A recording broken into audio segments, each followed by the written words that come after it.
task indeed. Yes, so that's Manchester United. And while we've got Phil Jones, we should probably talk about England with the World Cup draw coming up tomorrow. Obviously, from each of these pots, England can get a club from each of them in the draw. And pot 2 is obviously the strongest after pot 1, with the likes of Croatia, Morocco, Colombia, Uruguay. Even in pot 3, you're seeing Norway in there, Croatia, Scotland. Don't worry, I was getting to it. I'll tell you what, England would take Scotland now, wouldn't they? Who don't you want to face, Phil, as an England man? If I'm wrong, but I think the format for the World Cup is that none of the top teams can play each other till the quarters or the semis, I think it is. Semis. I think that's got to be, as an Englishman, that's got to be the biggest worry for me, the fact that I don't think we will play a top 10 team now till hopefully we get to the semi-finals, since we got beat to Spain in the final. You know, we've gone on a great run. I think that Thomas Tuchel's come in and done a wonderful job. You know, he's got so many talented players to pick from and choose from in different systems, and you know, tactically I think he's very, very astute. Certainly if we get to those positions, the semi-finals, the finals, I think he's a terrific manager to make those quick in-game decisions that need to be done, especially in big tournaments like the World Cup. But we've had many good teams going into tournaments like this over the last 5, 6, 7 years, and it's not quite worked out. So look, I think we're in a good place, but I think the big worry for me would be not playing a top 10 team up until we get to the semi-finals. Phil, you've just mentioned Thomas Tuchel and the work that he's done with the team, obviously on the pitch. You played under Southgate, and we saw very much so the work that he did with the team off the pitch and the team unity and everything, bringing that team together. Do you think Tuchel's handling the England team right himself in this manner?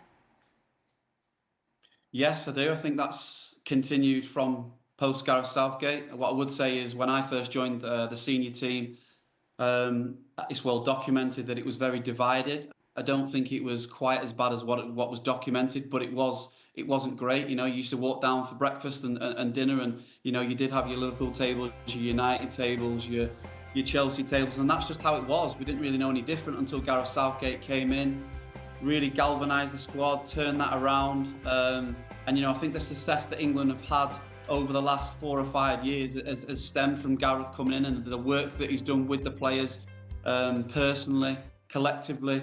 And I think he deserves a huge credit for that.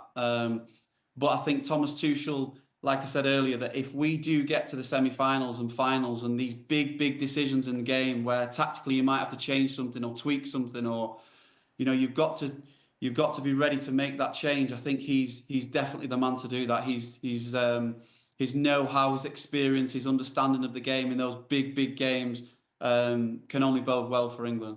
Yeah, Phil, obviously you're back in England, so you'll have seen some of those media reports of the situation with Jude Bellingham, and one journalist in particular calling for Jude Bellingham to not be called up and to not go to the World Cup next summer. What do you think of reports like that?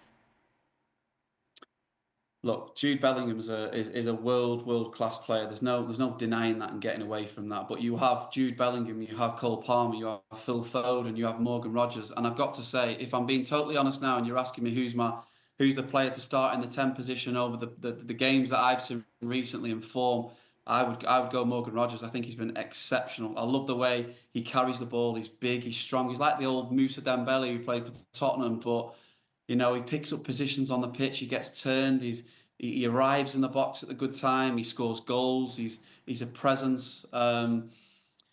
But you also have Cole Palmer, Phil Foden, and obviously Bellingham you touched on. So it's difficult, but one thing he won't do, and I think he's proven that in the last few games and the few camps that we've seen, he's not just going to put them all on the team just for the sake of putting your best players on the pitch. It won't work like that under him. And that's the big thing that I really like from him that I've seen so far. All right, before go on. I was going to say, I don't know why people get their knickers in a twist with this Jude Bellingham. It's not a report. It was an opinion piece.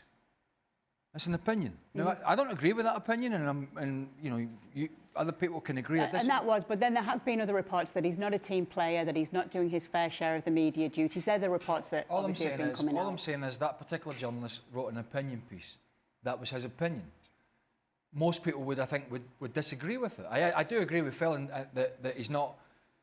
I think he will play Jude Bellingham as long as his Real Madrid form is good and he's fit. I think he will, but I don't think he's placing the team as like 100%. I think if he falls off, if his levels drop a little bit, there are other players like Morgan Rogers that could come in, or Eze from Arsenal, or Phil Foden, or whoever it is. There's a plethora of players that could come in for England.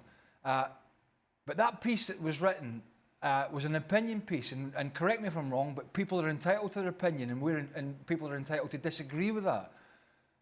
And we're going to find out about Thomas Tuchel when we get to the World Cup, with big decisions, with tactical changes, particularly when they get to the nitty-gritty, the quarters and the semis, and the elite teams are there. But spare me, please spare me this magnificent job that Thomas Tuchel has done thus far, because the England always smash teams in their group.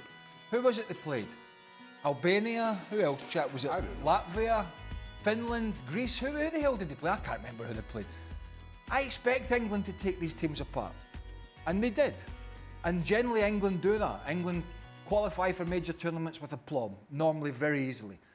Where they have fallen, obviously since '66, when they won the World Cup, controversially it has to be said, where they have fallen flat is at these big moments, whether it be a penalty kick shootout like it was in 1990 or the Euros in '96, or whether it was a World Cup, a semi-final against Croatia, when it was clear Gareth Southgate had to make some big tactical changes to that, particularly to the midfield, because Croatia were overrunning them in the middle of the park, and he did not do that, and they lost.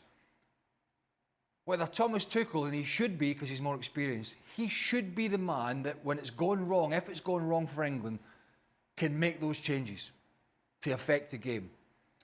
But we will not know that until whenever it is, the start of July, when it gets to the nitty-gritty of this World Cup. And then we're going to find out if Thomas Tuchel is the man to take England to the next level. Well, before we do let you go, Phil, and seeing as though we are on that topic, is this the year for England? Can they go on and win the World Cup? Yeah, well, that's the biggest question. Do you know what? I'm always going to back them. I say it every year, but hopefully this is the year they can finally get over the line. Lovely. It's coming home. What's the success for Scotland? Is that where it's going? He's got a question for you. What? Go on, Phil. What's success for Scotland? What's a successful tournament for Scotland? Turning up. Staying sober. Not disgracing yourself. I love the little chuckle from Phil when he started talking about the controversial World Cup win, spoken like a true Scotsman. Phil, it's been great to have you on. Thank you so much for joining us. And yes, hopefully he's right about England in 2026. Thank you. Take care.